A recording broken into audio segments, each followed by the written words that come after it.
कई सालों पहले की बात है। एक गांव में युधिष्ठिर नाम का एक कुम्हार रहा करता था।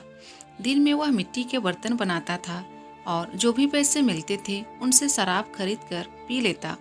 एक रात वह शराब के नशे में अपने घर लौट रहा था। वह इतना नशे में था कि ठीक से चल भी नहीं पा रहा था। अचानक उसके पैर लड़खड़ाया और वह जमीन पर गिर पड़ा। जमीन पर कांच के टुकड़े पड़े थे, जिनमें से एक टुकड़ा उसके माथे में घुस गया। उसके माथे से खून बहने लगा। इसके बाद कुम्हार किसी तरह उठा और अपने घर की ओर चल दिया। अगले दिन जब उसे होश आया तो वह वैद्य के पास गया और पट्टी करवाकर दवाई ली।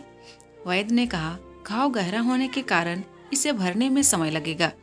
पूरा भर जाने के बाद भी इस घाव का निशान नहीं जाएगा। इसके बाद कई दिन बीत गए। अचानक उसके गांव में सूखा पड़ गया। सभी लोग गांव छोड़कर जाने लगे।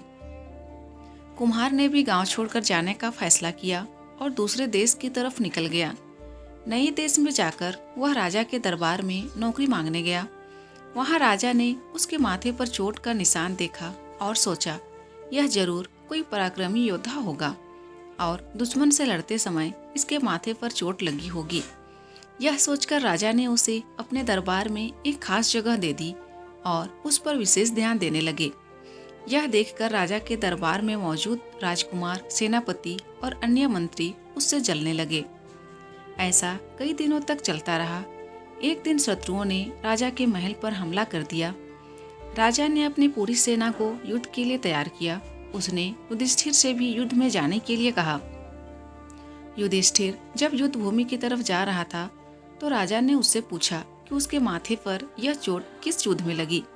इस पर कुम्हार ने सोचा कि अब वह राजा का भरोसा जीत चुका है और अब अगर वह राजा को सच बता देगा तो कोई समस्या नहीं होगी। यह सोचकर उसने राजा से कहा, राजन, मैं कोई योद्धा नहीं हूँ, मैं तो एक साधारण सा कुम्हार हूँ। यह चोट मुझे किसी युद्ध में नहीं बल्कि शराब पीकर गिरने के कारण लगी थी। कुम्हार की यह बात सुनकर राजा को बहुत गुस्सा आया। उसने कहा, तुमने मेरा विश्वास तोड़ा है और मुझे छल कर दरबार में इतना ऊंचा पद पाया है। निकल जाओ मेरे राज्य से।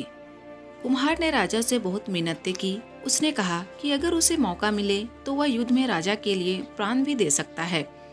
राजा ने कहा, तुम चाहे जितने भी वीर और पराक्रमी हो, लेकिन तुम शूरवीरों के कुल से नहीं हो। तुम्हारी हालत शेरों के बीच रहने वाले उस गीदड़ की तरह है जो हाथी से लड़ने की जगह उससे दूर भागने की बात करता है। मैं तुम्हें जाने दे रहा हूँ, लेकिन अगर राजकुमारों को तुम्हारा राज पता चल गया तो वो तुम्हें मार डालेंगे।